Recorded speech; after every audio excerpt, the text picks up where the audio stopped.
이제 네 번째 재물에 대해서 어떻게 해야 되는지 6장 19절부터 34절에 나오는데요. 네. 하나님이 주인된 삶을 요청하는 거죠. 우리의 돈을 어떻게 쓰느냐에 따라 우리가 누구를 주인으로 삼고 있는가가 명확해지는데 두 주인을 섬길 수 없다. 하나님만 주인으로 섬겨라 라고 하는 이제 이 메시지가 여기와 깊은 연관이 있다라고 생각합니다. 그래서 지금 두 주인을 섬길 수 없다와 그 공급자가 하나님이기 때문에 염려하지 말고 하나님께 구해라 라고 하는 건데 이걸 좀 더 네 가지 원칙으로 제가 좀 자세히 한번 기록해 볼까요? 자, 하나님의 백성의 재물관 첫 번째는 뭘까요? 예. 보물이 있는 그곳에 마음이 있습니다. 그래서 우리의 마음이 어디 있는지 이 보물, 우리에게 재정을 어떻게 쓰느냐에 따라 우리의 마음이 어디 있는지 우리가 알 수 있다는 거죠. 두 번째 우리가 봐야 되는 게 있는데요. 눈이 온전해야 된다는 거예요. 온전함. 눈이 온전하면 온 몸이 밝을 것이요. 22절에 그렇게 되어 있는데요. 아까 제가 간음하지 말라 그 말씀의 반제로 예수님이 얘기한 거는 그거라고 말씀드렸죠. 예. 너희가 음행의 상황을 그는 보았을 때에 음행이 들어오는 것까지는 죄가 아니에요. 그런데 그 이후에도 음행의 눈을 품고 음행의 필터를 가지고 계속 보는 그것은 벌써 네가 죄를 짓는 거다라는 것처럼 우리의 눈이 마음과 눈이 어디에 있느냐라고 하는 것과 우리의 이제 재물에 간 주인이 하나님이냐 재물이 주인이냐라는 것과 연관될 거예요. 그래서 눈이 온전해야 된다라는 것이고요. 세 번째는 우리는 두 주인을 섬길 수 없습니다. 두 주인을 섬기지 말고 둘 중에 하나를 선택해야 된다는 거죠. 그리고 하나님을 주인 삼는 삶이란 아까 이제 십계명에도 이러한 양식을 구하는 것이 하나님 뜻이라고 했는데 염려하지 말고요. 염려는 우리의 해야 될 게 아니에요. 염려하지 말고 필요를 일용할 양식이란 표현과 연관되는데 필요를 아버지께 구하라. 이게 이제 우리가 가져야 될 재정관과 관련된 몇 가지 원칙들이라고 본문이 말하고 있습니다. 보물이 있는 곳에 우리의 마음이 있다라는 거죠. 그 마음이 있는 곳에 우리의 재정을 사용하게 되는 거예요. 예. 자, 이런 내용들을 해서 좀 우리가 본문의 내용들을 비교해 보면 이방인들과 하나님 나라의 백성의 모습이 달라져요. 이방인과 하나님 백성의 가르는 기준들이 아까 그런 원칙들이고 그래서 그런 원칙에 의해서 이방인들은 이렇게 행동하고요. 그리고 하나님 백성은 저렇게 행동한다라는 거죠. 이방인들은 어떻게 할까요? 하나님이 내 얘기를 들어줄래나 안 들어줄래나 하여튼 막 그래서 또 얘기하고 또 얘기한다는 거예요. 기도할 때에 중언부언한다는 거죠. 이 말은 뭐예요? 하나님이 이것을 우리에게 줄 것에 대한 믿음이 없기 때문에 그래요. 그래서 그가 주로 하는 게 뭐예요? 걱정하는 것입니다. 무엇을 먹어야 되나, 무엇을 마셔야 되나, 무엇을 입을까 걱정하는 거죠. 이제 농담으로 기독교인들 그 직장인들이 점심때마다 뭘 먹어야 돼 걱정한다고 하는데 그거하고 관계 있는 내용이 아니고요. 메뉴를 고르는 걱정이 아니라 늘 재물 때문에 걱정하는 것들은 이방인들, 하나님 백성이 아닌 자들의 모습이라고 하는 거죠. 하나님의 백성의 모습은 뭘까요? 주기도문에서 이미 우리에게 가르쳤는데요. 주기도문에서 그것은 하나님의 뜻을 위해서 기도합니다. 중언부언하는 게 아니고요. 하나님의 뜻, 하나님의 나라, 하나님의 이름이 영광을 얻도록 기도하는 것. 예. 그리고 무엇을 먹을까 입을까 마실까는 우리의 걱정거리가 아니라는 것. 걱정하지 않고요. 그리고 우리는 우리의 마음이 있는 곳에 재물을 두기 때문에 우리의 마음이 하늘에 있어서 하늘의 보화를 쌓습니다. 예. 그래서 우리는 재물의 노예가 아니라 하나님만을 주인으로 삼는 하나님을 섬기는 삶을 살게 되죠. 예. 하나님에게 주인으로 인정하고 보화를 하늘에 쌓는 사람들은 이 땅에서 걱정을 하는 사람이 아니라 주님에게 구하는 사람이에요. 기쁨으로. 그리고 하나님이 주실 것을 확신하는 사람입니다. 그렇다면 왜 우리가 이러한 든든한 모습, 이방인처럼 중언부언하지 말고 걱정하지 않을까요? 그 이유는 이 8절과 32절에서 언급하고 있는데요. 여러분들 성경 8절과 32절 여러분들이 눈으로 좀 보시고 여러분들 마음판에 새겨 두십시오. 사실은 돈, 재정으로부터 자유할 수 없는 게 우리의 인생인데 그러나 이 돈과 재정을 쥐고 우리에게 공급하시는 분이 우리의 주인이죠. 그 주인이 어떤 분인지를 설명하고 있는 구절들이에요. 우리가 구하기 전에 우리에게 있어야 할 것을 하나님은 아세요. 하나님은 우리의 상황을 안다라고 하는 이것 때문에 우리가 걱정하지 않는 거고요. 우리의 하늘 아버지께서는 이 모든 것이 우리에게 있어야 할 줄을 아신다. 지금 아신다는 단어가 계속 반복되고 있잖아요. 하나님은 아십니다. 그 아시는 하나님이 우리에게 하나님의 뜻을 위해서 기도하고 우리의 필요를 위해서 기도하라 하셨거든요.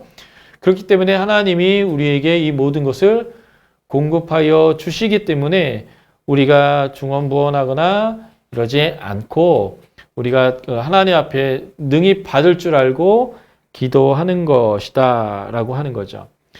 그래서 공중의 새도 그리고 들에 있는 백합화도 하나님께서 키우시듯이 우리에게도 그런 것들이 있다라는 것들을 우리가 아는 것, 이것이 바로 이방인과 하나님 백성의 차이다. 이거 볼 수 있겠고요. 이제 7장으로 넘어가겠습니다. 타인과의 관계를 어떻게 해야 되는가? 긍휼의 사람, 정의로운 사람, 애통하는 사람, 마음이 가난한 사람, 온유한 사람, 의를 추구하는 사람들은 어떻게 타인과 관계하는지를 보여주는데요. 첫 번째 7장 1에서 7절을 보면 타인의 잘못과 흐름을 발견했을 때에 우리는 어떻게 행동하냐라고 하는 것입니다. 비판하지 말라라는 거예요. 우리가 다른 사람을 비판하지 말아야 되는 이유를 본문을 통해서 우리가 세 가지를 발견할 수가 있습니다. 7장 2절에 그 첫 번째 이유가 나오는데요. 너희가 비판하는 그 비판으로 너희가 비판을 받을 것이요. 너희가 헤아리는 그 헤아림으로 너희가 헤아림을 받을 것이니라. 그래서 이렇게 표현했죠. 저는 자기가 비판하는 것으로 동일하게 자신이 비판받을 것이기 때문에 우리가 비판하지 말라라고 하는 것입니다. 우리 모두가 실수가 많아요. 나도 실수가 많고 저도 실수가 많은데 남의 실수를 보고 비난하는 사람은 어떤 사람일까요? 예, 그런 사람은 심령이 가난하지 않은 사람들이에요. 예, 심령이 가난한 사람, 그리고 다른 사람을 긍휼히 여길 수 있는 사람, 자비로운 사람이요. 이거를 온유라고 표현했었죠. 이런 사람들의 태도는요. 나도 낮은 사람이고 나도 긍휼이 필요한 사람이고 나도 하나님의 자비로 하나님의 온유로 살아가는 사람이라는 것을 알기 때문에 내가 분명히 나도 동일한 실수를 할 사람인데 내가 심령이 가난하지 않은 높은 자의 입장으로 다른 사람들을 비난하는 것들은 결국 나를 비난하는 것이고 그것이 어느 날 나에게 부메랑으로 돌아올 것이 너무 분명하기 때문에 그래요. 예. 그래서 남의 잘못과 실수를 겸손함으로 온유함으로 그리고 심령이 가난한 마음으로 애통하는 마음으로 용납할 수 있어야 합니다. 그게 하나님 나라의 소금의 맛깔나는 삶이 되어진다는 거죠. 자, 비판하지 말아야 되는 두 번째 이유는 무엇일까요? 예, 3절에서 5절에 봤더니 외식하는 자의 모습을 우리가 주의해야 하기 때문에 그렇습니다. 외식이 뭘까요? 본문에 봤더니 자기는 더 큰 실수가 있는 사람인데 다른 사람의 실수, 그 작은 것들을 용납하지 않는 이런 모습들을 지금 여기서 외식이다라고 표현하고 있는 것 같아요.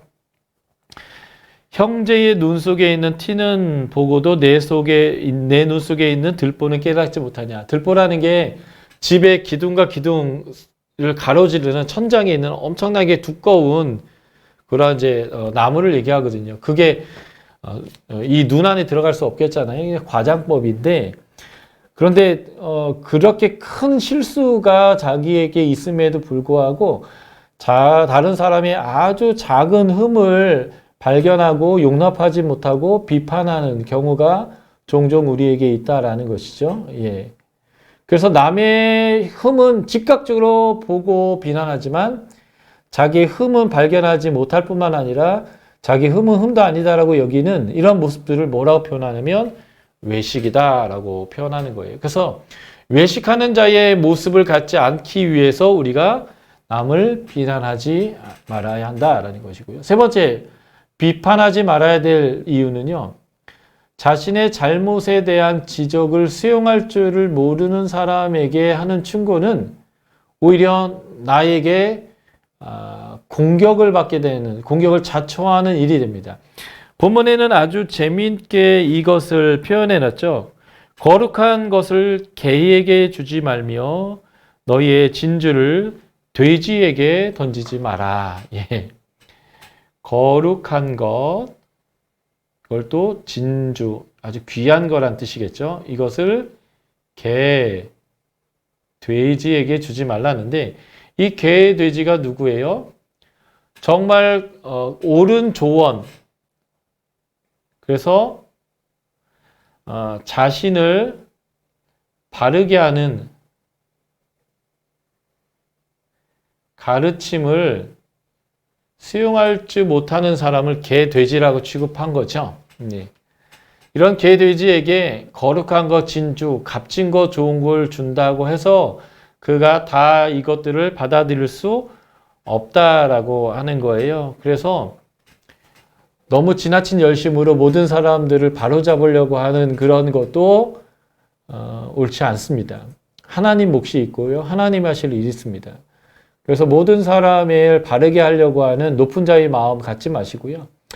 하나님이 너가 꼭 저 사람에 대해서 이 이야기를 했으면 좋겠다라는 감동과 그 압박이 반복되시면 순종하지만 그냥 내가 잘 아는데 내가 더 많이 알고 있는데 나는 이렇게 살고 있는데 저 사람 저렇게 못하고 있는 것에 대해서 무조건 지적하거나 책망해 주는 것 그렇게 지혜롭지 않다라고 본문이 말하여 주고 있습니다.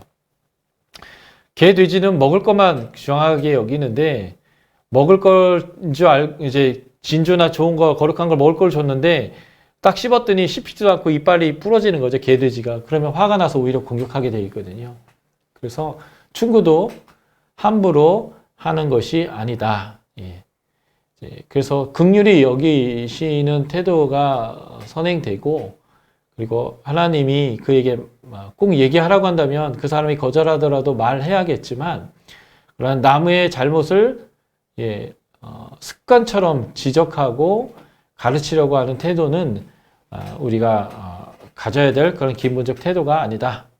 이것이 타임의 흐름을 발견했을 때에 우리가 어떻게 해야 되는지에 대한 가르침입니다. 자, 7장 7에서 12절을 보겠습니다. 아까 이방인들의 태도와 다른 하나님의 백성의 태도, 중언부언하지 말고 믿어서 하나님이 줄 것을 확신하고 하는 이제 그런 것과 연관된 내용이 여기서 다시 한번 반복되는 거죠.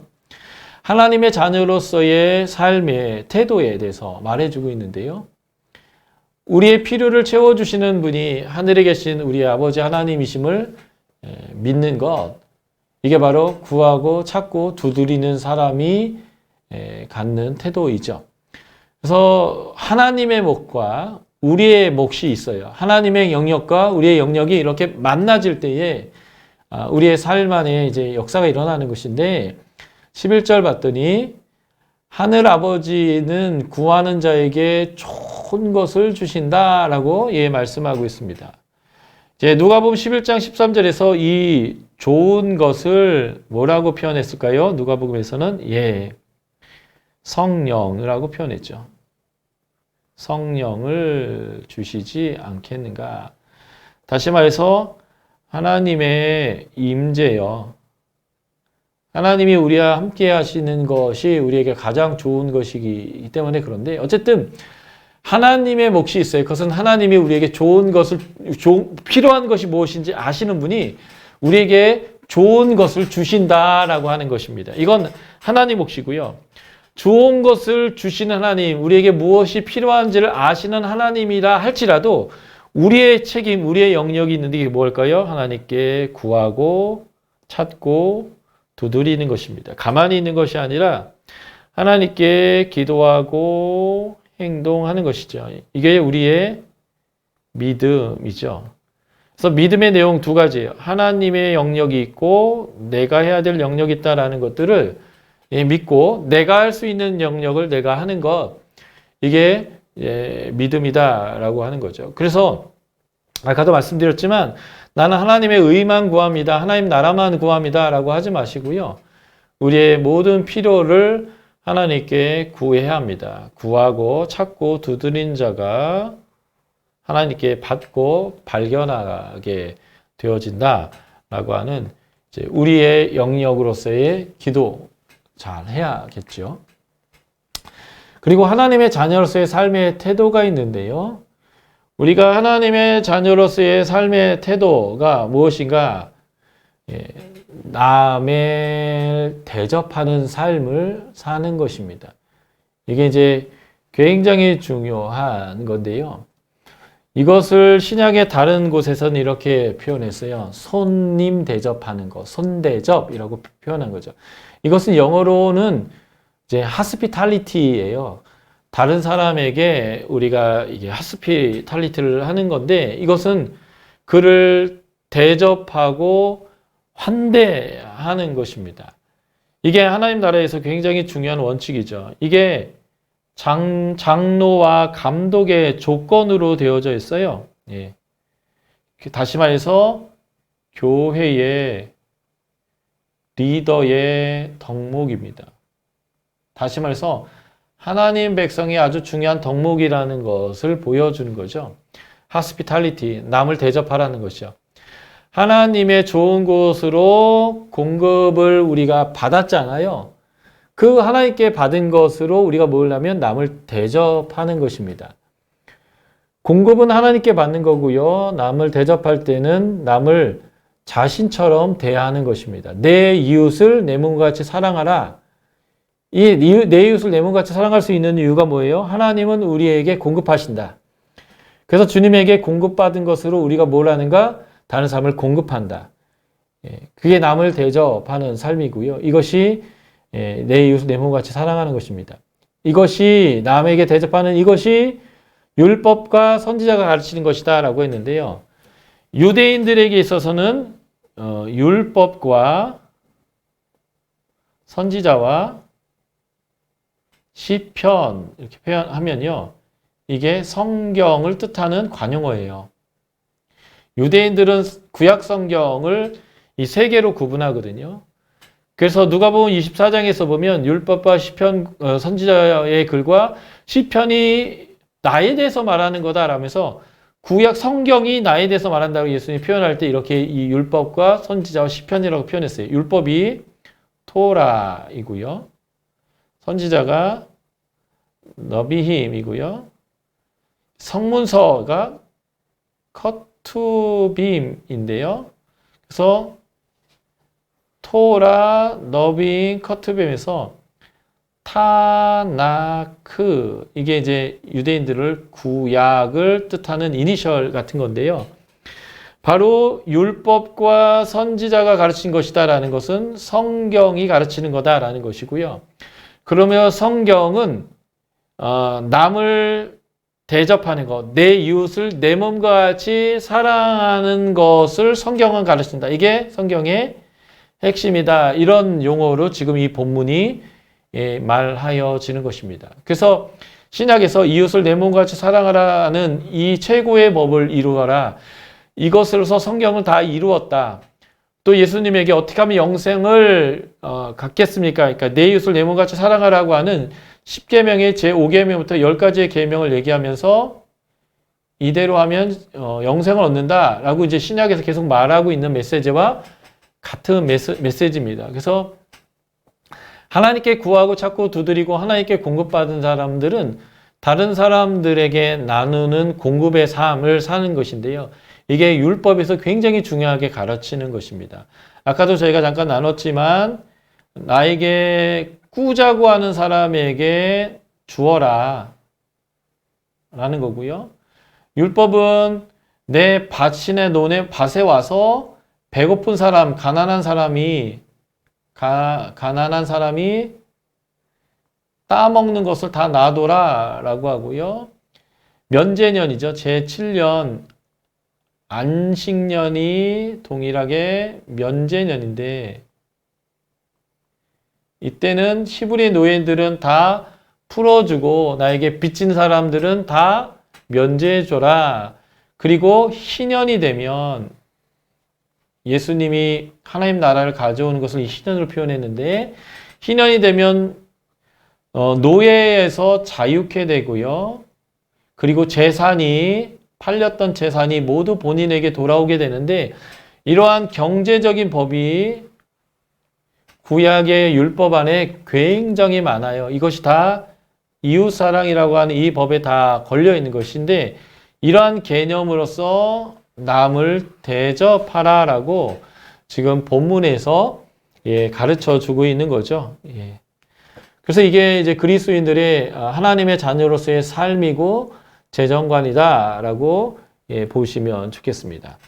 자, 그 다음의 내용은 지금 이러한 구하고 찾고 두드리고 내 이웃을 내 몸과 같이 사랑하고 이렇게 이제 하는 이 모든 삶을 뭐라고 표현했냐면 좁은 문으로 들어간다라고 표현했어요.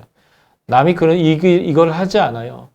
남이 갖는 길이 아니고 남이 찾는 길이 아닌데 우리는 이것이 생명으로 가는 길이어서 남이 가지 않는 길이지만 좁은 길이지만 협착하지만 그 찾는 자가 적지만 우리는 이 길로 가는 사람이라는 거죠. 이 좁은 문은 다른 것이 아니라 저는 이 문맥에서 보면 팔복에서 나왔던 그 하나님의 성품을 가지고 오른뺨을 치면 왼뺨을 돌려대고 겉옷을 달라면 속옷을 내주고 오리를 감자면 심리를 가는 나를 저주하면 내가 그를 오히려 축복하는 그 삶을 선택하는 그 삶을 표현하는 거다라고 보시면 되겠고 이게 하나님의 나라의 길이에요.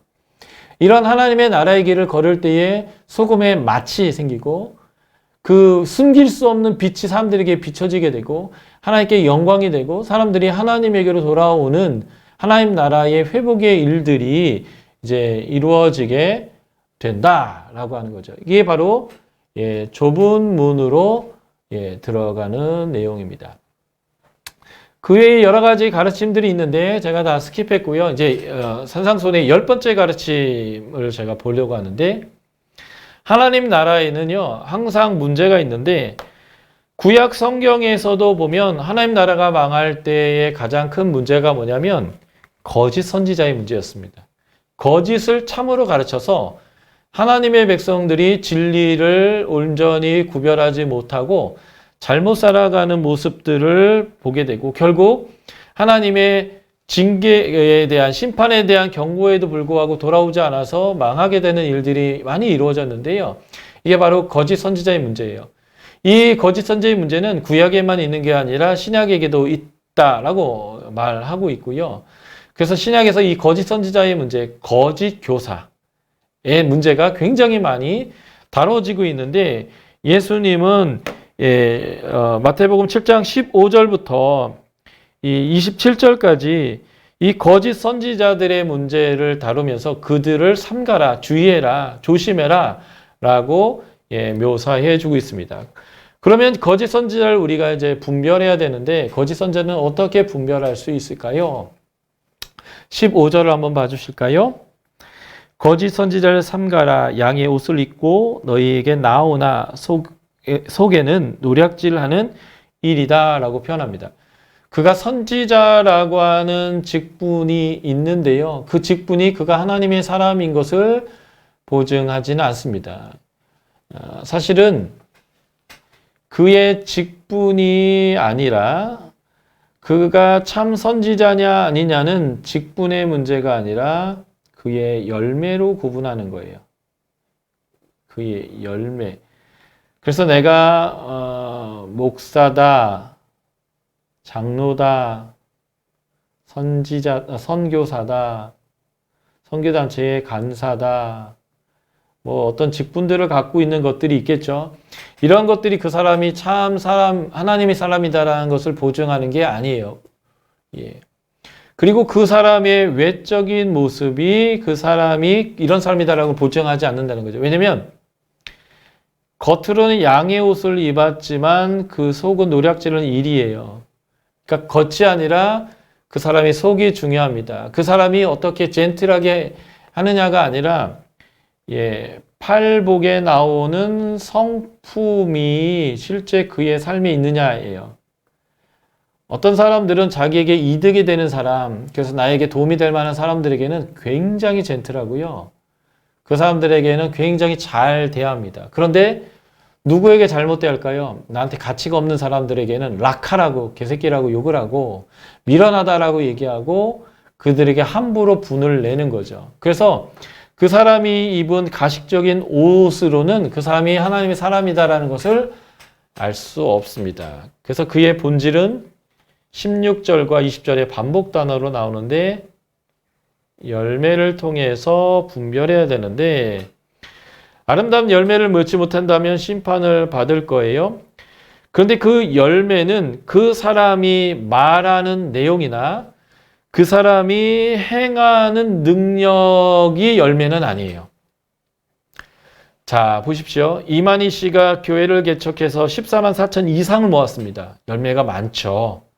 그 한 사람이 교단을 세워서 14만 명 이상을 모았단 말이죠. 그 열매죠. 그리고 그 사람이 얼마나 또 젊을 때는 말을 잘했겠습니까? 사람들을 현혹시켰겠죠. 그가 말하는 내용이나 그가 행하는 능력이 그 사람이 참 선지자인지를 보증하지 않아요. 유명한 이단들은요, 다 황금 이빨을 갖고 있고요. 그리고 굉장히 많은 사람을 모았습니다. 아주 큰 교단을 이루어요. 자, 22절을 한번 읽어보겠습니다. 7장 22절. 그날에 많은 사람이 나더러 예수님에게 이르되 주여 주여 우리가 주의 이름으로 선지자 노릇하며 주의 이름으로 귀신을 쫓아내며 주의 이름으로 많은 권능을 행하지 아니하였나이까. 보십시오. 주의 이름으로 가르쳤어요. 그가 말한 내용은 주의 이름으로 가르친 거였어요. 그가 능력을 행했습니다. 귀신도 쫓았고요. 많은 권능도 행했습니다.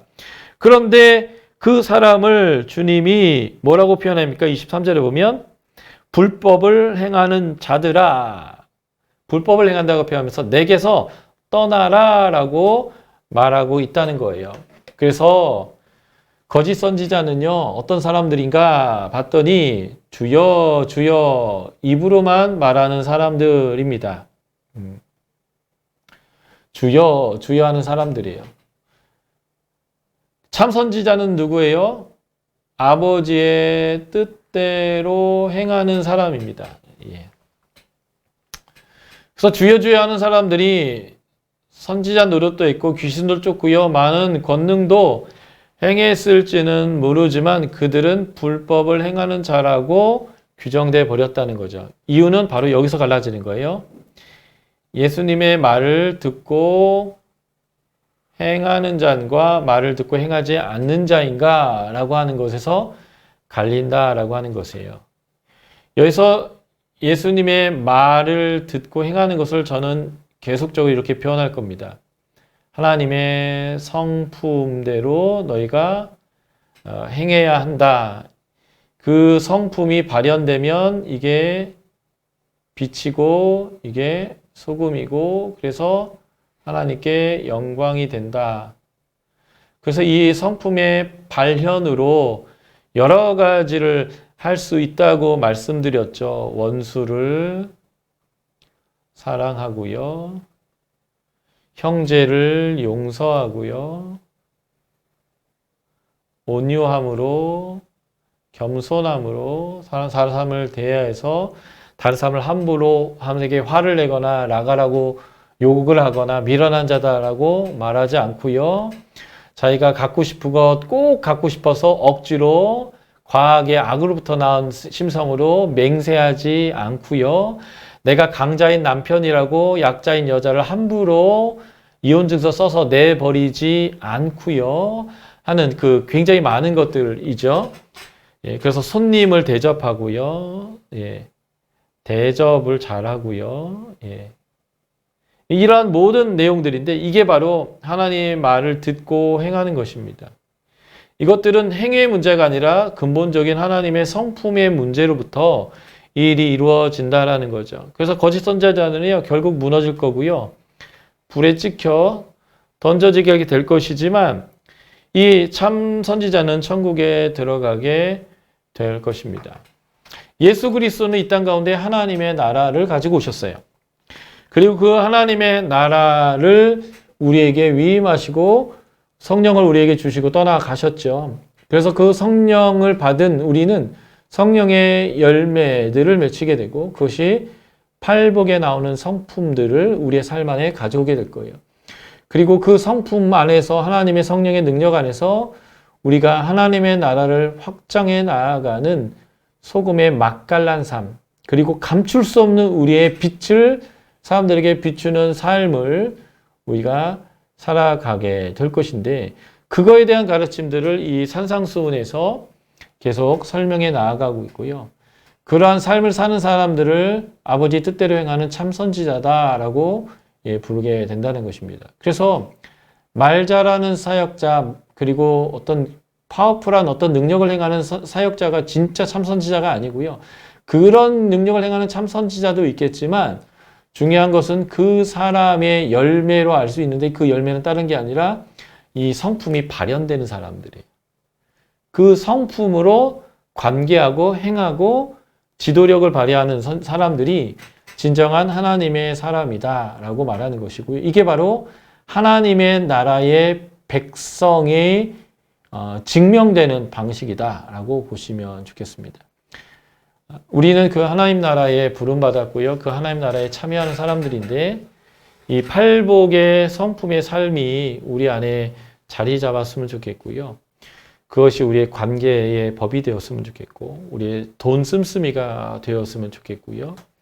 우리 교회의 리더십을 발휘하는 사람들, 우리 가정과 우리 사이에 리더십을 발휘하는 사람들의 성품들이 되어서 이 땅 가운데 하나님의 나라가 우리들의 이 빛과 소금의 삶을 통해서 확장되어져 나가고 속히 주님이 오시는 그때가 있기를 기대해 봅니다.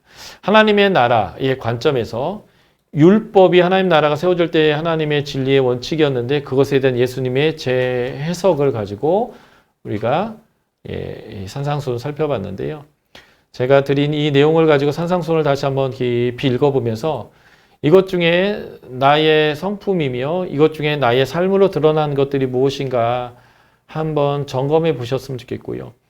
이 안에 드러나야 될 성품과 이 안에 드러나야 될 우리의 삶의 방향 중에 내가 갖지 못하고 있고 아직 실현해내지 못하고 있고 내 삶이 되고 있지 못한 것들이 있다라면 그것을 좀 목록으로 적어 보십시오. 그리고 그것이 나의 삶이 되도록 나의 언어가 되도록 관계의 법칙이 되도록 내 돈 씀씀이가 되도록 내 마음이 있는 곳에 재물을 심는 것인데 그런 것이 될 수 있도록 하나님 앞에서 기도하십시오. 하나님은 우리에게 그것들을 허락하시고 살 수 있게 하실 것이고 동시에 우리의 그런 삶을 통해서 하나님이 영광 받으시고 하나님 나라가 이 땅에 하나님 나라가 임하도록 하는 일이 이루어질 것입니다. 오늘 늦은 시간까지 부족한 강의지만 함께해 주셔서 너무 감사드립니다.